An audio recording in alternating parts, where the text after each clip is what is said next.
Mukunda jewellers మొట్టమొదటి factory outlet ఇప్పుడు కూకట్పల్లి, కొత్తపేట్, సోమాజిగూడ మరియు ఖమ్మంలో. నమస్తే రమగారు. నమస్తే జయ. రమగారు, జానపద గాథ ఏదైనా చెప్పండి అండి. మనం బోల్డని చెప్పుకుంటున్నాం కదా, మామూలుగా కాదు అసలు. అడప చిరంజీవి గారిది కపాల దుర్గం. ఓ. ఈ పుస్తకాల్ని క్లాసిక్ బుక్స్ వాళ్ళు ప్రింట్ చేశారు, పబ్లిషర్స్ వాళ్ళు, విజయవాడ పబ్లిషర్స్. మీకు ఫ్లిప్కార్ట్లో ఈ పుస్తకాలు దొరుకుతాయి. నేను బ్రీఫ్గా కథ చెప్తాను. పుస్తకం చదివితే ఇంకా ఎక్కువ ఇంట్రెస్టింగ్గా ఉంటుంది. Each and every dialogues, okay, situation ఒకదాని తర్వాత ఒకటి చక్కగా సీక్వెన్స్ వైజ్గా బాగా అర్థమవుతుంది. మంచి చదవటానికి చక్కటి భాష, సులువైన మార్గంలో కథ అర్థమవుతుంది. నేను బ్రీఫ్గా ప్రజెంట్ చేస్తాను. తప్పకుండా. అవసరం ఉన్నవాళ్ళు, పుస్తకం చదువుదామని భావించేవాళ్ళు, కొంచెం పుస్తక పఠనాసక్తి ఉన్నవాళ్ళు ఈ పుస్తకాలను తెప్పించుకుని చదవండి. అడపా చిరంజీవి గారి కపాల దుర్గం. ఈ బుక్లో 5 కథలు ఉన్నాయి. చెప్దాం. కపాల దుర్గం పూర్వం అట, అంటే ఇది మరీ పూర్వంగా చెప్పట్లేదు వీళ్ళు, ఒక మాదిరి పూర్వం అనుకో. కుంతల రాజ్యం మాళవ దేశంలో రాజకుమార్తెల్ని, ఆడపిల్లల్ని ఎత్తుకుపోతున్నారట. ఎవరో అమ్మాయిలు మాయమైపోతున్నారు. రాజుగారు ఇంతకుముందు అర్ధరాజ్యం ఇస్తానని ప్రకటన చేశాడు. ఈ కన్యకామండలు మాయమైపోతున్న అమ్మాయిల్ని ఎవరైనా వెనక్కి తీసుకొస్తే ఆ రహస్యం కనిపెట్టిన వాడికి అర్ధరాజ్యం ఇస్తామని. ఏం లేదు. తర్వాత రాజకుమార్తెను కూడా ఇస్తామని ప్రకటన చేశారు. చాలామంది వచ్చారు. రాజకుమార్తెను కూడా అనేసరికల్లా ఉత్సాహం వస్తుంది కదా. అయితే సరే, చాలామంది యువకులు చేరారు. ఎట్లా ఏమిటి తెలీదు, అమ్మాయిలు మాయమైపోతున్నారు అంతే తెలుసు. ఒక వృద్ధ సిద్ధుడు ఒక ఆయన వచ్చాడు, ఒక సాధు వచ్చి ఆయన ఏం చెప్పాడంటే, నేను నిడుపాటి గడ్డము, అది ముసలాయన. ఆయన ఏమన్నాడంటే, అంజనం వేసి ఎక్కడికి ఈ ఆడపిల్లలు మాయమైపోతున్నారో చెప్తానంటే సరే, చాలామంది వీరకుమారులని బోళ్ళంత మందిని కూర్చోబెట్టారు. సరే, అంజనం వేశారు. వేస్తే దారి కనపడుతోంది కొంత మటుకు. వీరాంజనేయుడు కనపడ్డాడంటే ఆంజనేయ స్వామి దారి చూపిస్తాడు.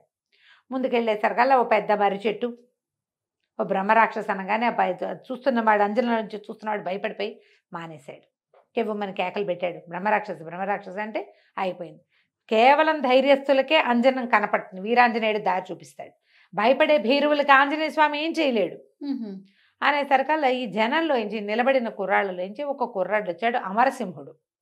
ఈ అమరసింహుడు ఎవరంటే, ఈ రాజ్యం తాలూకు సర్వసైన్యాధ్యక్షుడి కుమారుడు. నేను వెళ్తాను, నేను తీసుకొస్తాను అన్నాడు. సరే, ఇతనికి ఒక స్నేహితుడు ఉన్నాడు, చిత్రాంగుడు. వీళ్ళిద్దరూ కలిసి ఉంటారు. మీ జానపద గాథల్లో చూడండి, రాజకుమారుడికి వెనకాల ఒకడు ఉంటాడు, ఒక వసంతుడు. అవును, వాడు స్టూపిడ్లా ఉంటాడు కానీ వాడికి సాహసం ఉంటుంది. భయపడుతూనే ఉంటాడు కానీ వెనకాలే వెళ్తాడు, మానేయుడు. అలాంటివి చాలా చోట్ల కనపడతాయి మనకి. ఈ చిత్రాంగుడు, అమరసింహుడు ఇద్దరు తయారయ్యారు. అయితే ఇప్పుడు నేను అంజనం వేసి చూపిస్తానంటాడు సాధువు. చూపిస్తే ఇది ఎలా వెళ్ళింది, 7 సముద్రాలు దాటాలి. దాటిన తర్వాత ఇంకో భైరవ కోణ, ఒక పెద్ద స్థలం, ఓ మర్రి చెట్టు, ఒక బ్రహ్మరాక్షసి కాపలా కాస్తుంది. అందులోంచి లోపలికి వెళ్తే ఒక విశాలమైన ప్రాంతంలో కపాల దుర్గం ఉంది. ఆ పెద్ద కోటల్లే ఉంది. అది అన్ని మానవ కపాలాలతో నిర్మించబడినట్టుగా కనపడుతోంది.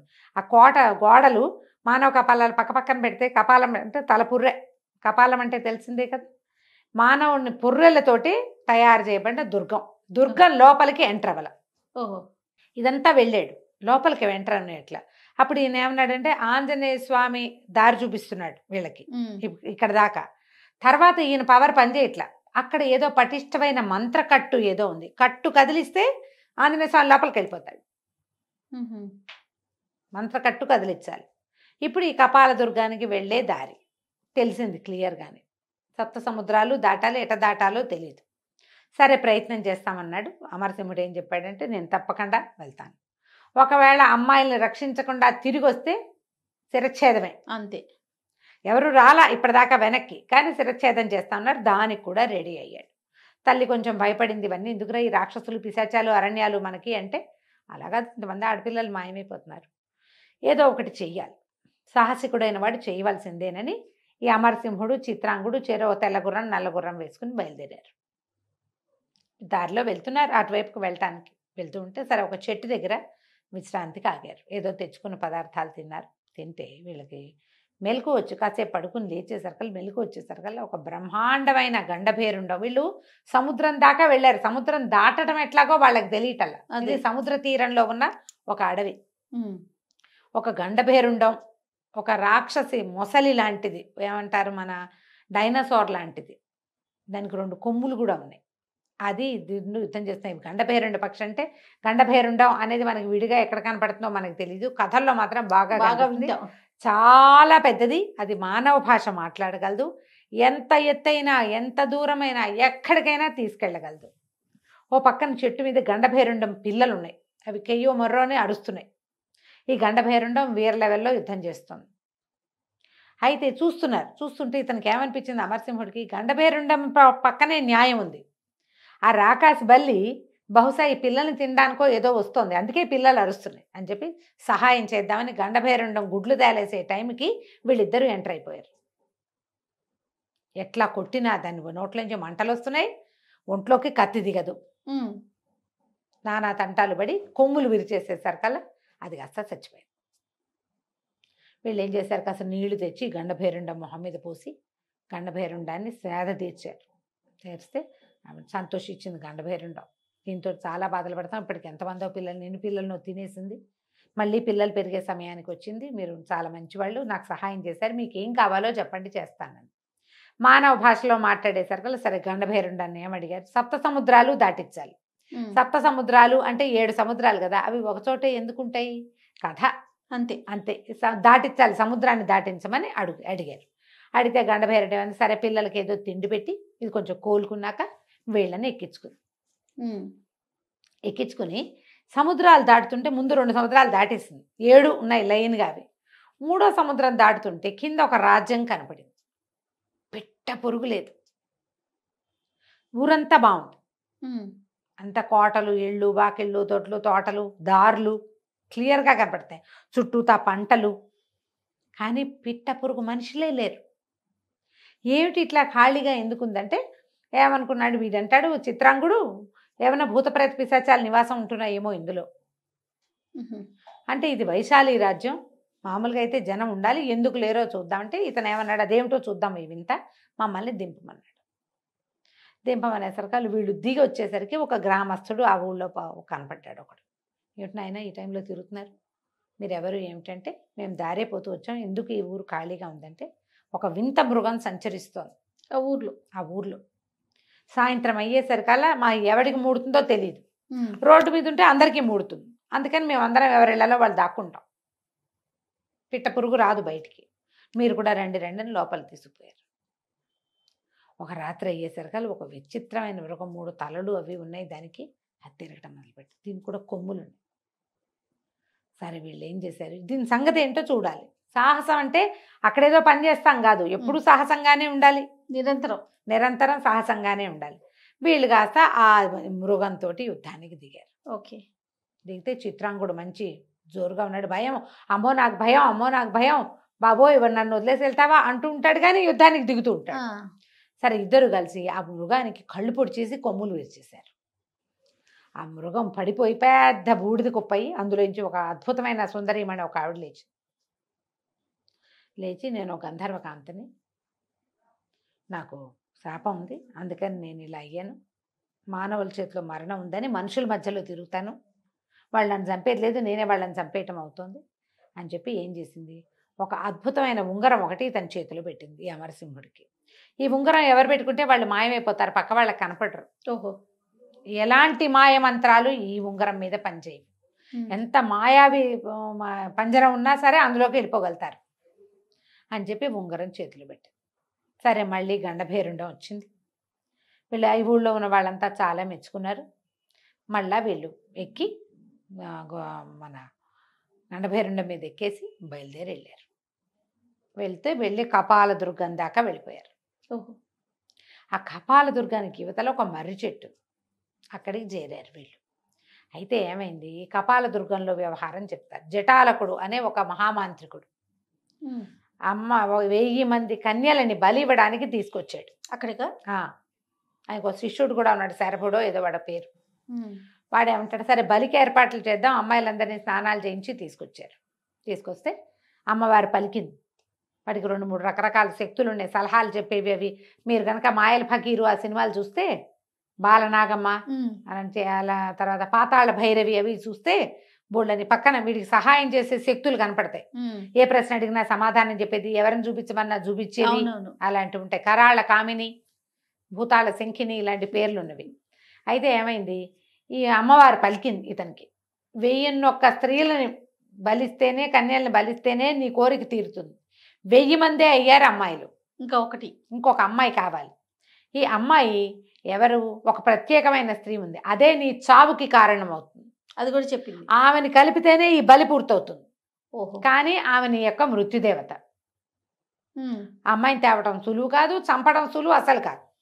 అంటే ఏమైనా సరే నేను ఆ అమ్మాయిని తెస్తాను, ఆ అమ్మాయి ఎవరో చెప్పమన్నాడు వీడు. ఆ ప్రత్యేకమైన అమ్మాయి ఎవరు, విరూపాక్ష దేశానికి పరిపాలిస్తున్న జయసేనుడు కుమార్తె సునందవల్లి ఆ అమ్మాయి పేరు.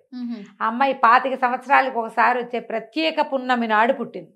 మహాద్భుత సౌందర్యవతి. ఆ అమ్మాయిని తీసుకురా, దాన్ని కూడా బలివ్వాలి ఈ 1000 మందితో. లేదా నీ వల్ల కాదంటే ఈ అమ్మాయిని పంపించేసే ఎవరిళ్ళకి వాళ్ళని, ఈ ప్రయత్నం విరమించుకో. వీరు నేను చచ్చినా విరమించుకోను, ఏమైనా సరే ఆ అమ్మాయిని తీసుకొస్తానన్నాడు. పట్టుకొచ్చారు కూడా. తర్వాత ఇంతలో ఏమైంది, మళ్ళీ పౌర్ణమి రావాలి. ఇప్పుడు అమ్మాయి తీసుకురొచ్చి మళ్ళీ పౌర్ణమి రావాలి. ఆ పౌర్ణమి వస్తే కానీ ఇలా బలులు అవి చేయకూడదు, అమావాస్య నాడు ఇవటాలు అవి చేయకూడదు. పౌర్ణమి రావాలంటే ఈ పౌర్ణమి పోయింది, మళ్ళీ పౌర్ణమికి నేల పడుతుందిగా. సరే, ఇంతలో సరే ఇక్కడ ఇది జరుగుతుంది. వీళ్ళ సునందవల్లిని తెచ్చుకునేందుకు ప్రయత్నానికి మొదలు పెట్టుకున్నాడు ఈ జటాలకుడు.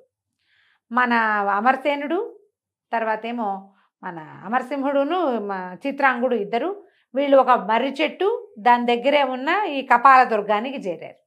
కపాల దుర్గం లోపలికి వెళ్ళటానికి వీళ్ళకి కుదరదు, కానీ వీళ్ళ దగ్గరున్న ఉంగరంతో ఎక్కడికైనా వెళ్ళిపోవచ్చు. చూస్తే అక్కడున్న పెద్ద వటవృక్షం కనపడింది, పెద్ద మర్రి చెట్టు. అయితే ఈ మర్రి చెట్టు లోపల ఏముందో చూస్తే దానికి ఒక తొర్ర ఉంది. ఆ తొర్రలో కాలు పెడితే కాలు అందటల్లా. ఏమవుతుందో చూడాలి, వెళ్ళిపోవాలి అంతే. ఇంకా ఆ మర్రి చెట్టు లోపలికి వెళ్తేనే కపాల దుర్గంలోకి వెళ్లేందుకు అవకాశం లభిస్తుంది. వీళ్ళు చూసిన అంజనంలో అది కనపడింది. అదే ఆ వటవృక్షం ఒక మర్రి చెట్టు దగ్గరికి చేరారు కదా, దానికి ఒక తొర్ర కూడా కనపడుతుంది. ఈ మర్రి చెట్టు దగ్గర ఒక బ్రహ్మాండమైన బ్రహ్మరాక్షసి నుంచునుంది.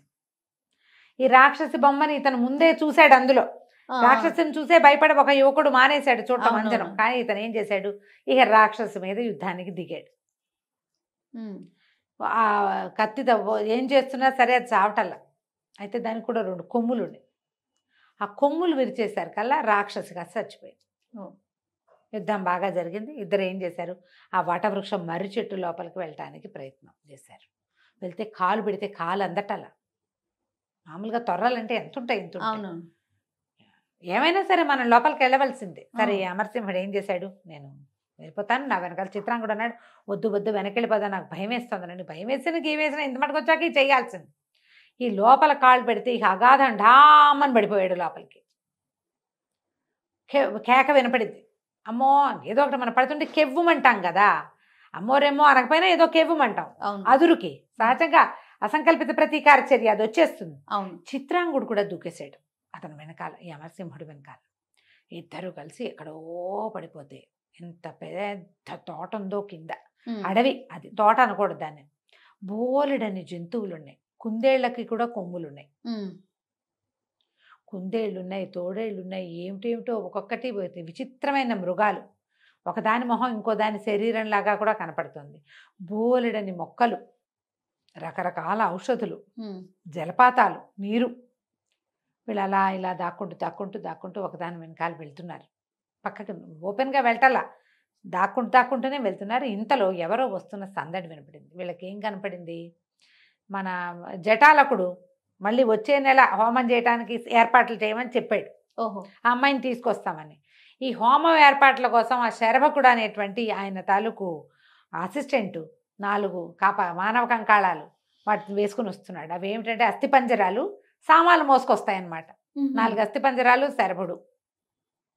వాళ్ళు ఏవో పువ్వులు గివ్వులు అవి ఇవి సేకరిస్తే అప్పుడు చూసుకున్నాడు చిత్రాంగుడు, ఏడి మన అమరసింహుడు లేడు, వాడు మాయమైపోయాడు. భయం వేసేసింది అమరసింహుడు. ఏంటంటే పక్కన వాడు, నీ పక్కనే ఉన్నాను, ఉంగరం పెట్టుకుంటే కనపడం కదా, నువ్వు ఒక పని చేయి, ఈ ఉంగరం నువ్వు పెట్టుకో, నాకంటే నీకు ఎక్కువ అవసరం. ఈ కంకాళాలు ఎక్కడికి వెళ్తున్నాయో దాని వెనకాల పడి వెళ్ళిపో నువ్వు, నేను ఈ శరభుడి వెనకాల వస్తానని చెప్పి ఈ చిత్రాంగుడికి ఉంగరం పెట్టి ఆ కంకాళాల వెనకాల పంపించేసాడు. వెళ్ళిపోయారు. అవి 4 ఏవో అవి ఇవి పువ్వులు గివ్వులు, గడ్డి గాదం, కొన్ని దర్భలు, యజ్ఞానికి కావాల్సిన సామాన్లు మోసుకుని నడుచుకుంటూ పోతున్నాయి. వాటి వెనకాల పడి చిత్రాంగుడు వెళ్తే అతనికి తెలిసింది తను కపాల దుర్గంలోకి ప్రవేశిస్తున్నాడు. తెల్లగా మెరుస్తోంది అది, అన్ని కపాలాలు. కానీ అక్కడ ఏ మంత్రశక్తి అతన్ని అడ్డుకోలే ఈ ఉంగరం వల్ల. ఓహో. లోపలికి వెళ్ళిపోయాడు. వాళ్ళ వెనకాల పడి ఇతను కూడా లోపలికి వెళ్ళిపోయాడు. వెళ్ళిపోతే ఏమైంది, ఈ అమరసింహుడు చూస్తే శరభుడు ఏవో ప్రత్యేకమైన మొక్కలు కొన్ని పీకుతున్నాడు. నీలం రంగు కాడలు, ఆకుపచ్చ రంగు పువ్వులు, ఊదా రంగు కాడలు, ఆకుపచ్చ పువ్వులు అలా ఉన్నాయి ప్రత్యేకంగా. అవేవో హోమాలకు ఉపయోగపడేవి. అవన్నీ కోసుకుంటే ఇతను చెట్లు చాటు చేసుకుంటూ శరభుడు వెనకాలే కపాల దుర్గంలోకి ప్రవేశించాడు. కానీ చిత్రాంగుడిని లోపలికి పోనిచ్చింది అది అతను చేతుకున్న ఉంగరం వల్ల. ఎప్పుడైతే ఈ అమరసింహుడు గుమ్మలో అడుగు పెట్టాడో అక్కడి నుంచి పెద్ద పెద్దగా కేకలు వచ్చేసినాయి, మంటలు, రకరకాల మంత్రశక్తులు ప్రత్యక్షమైపోయినాయి. అక్కడ ఎవడో మానవుడు ప్రవేశిస్తున్నాడని అరిచి కేకలు పెట్టి ఈ అమరసింహుడిని కాస్త పట్టుకుని పెడరక్కలు విడిచి కట్టేసాయి, తీసుకుపోయి. అన్ని కపాలాలు కంకళాలే, లోపలంతా కూడా అస్థిపంజరాలే తిరుగుతున్నాయి. 4 అస్థిపంజరాలు వచ్చి ఇతన్ని కట్టేసి ఈడ్చుకుపోయారు లోపలికి. ఓ. కానీ చిత్రాంగుడికి తెలుస్తోంది తన్నెవరు చుట్టలేదు, ఏమీ చేయట్లేదని. ఈ కపాల దుర్గం లోపలికి ప్రవేశించిన అమరసింహుడు, చిత్రాంగుడు ఏం చేస్తారో మనం వచ్చే భాగంలో తెలుసుకుందాం. తప్పకుండా రమ్మగారు, భలే ఇంట్రెస్టింగ్గా ఉందండి. అవును. నమస్తే. నమస్తే జయ.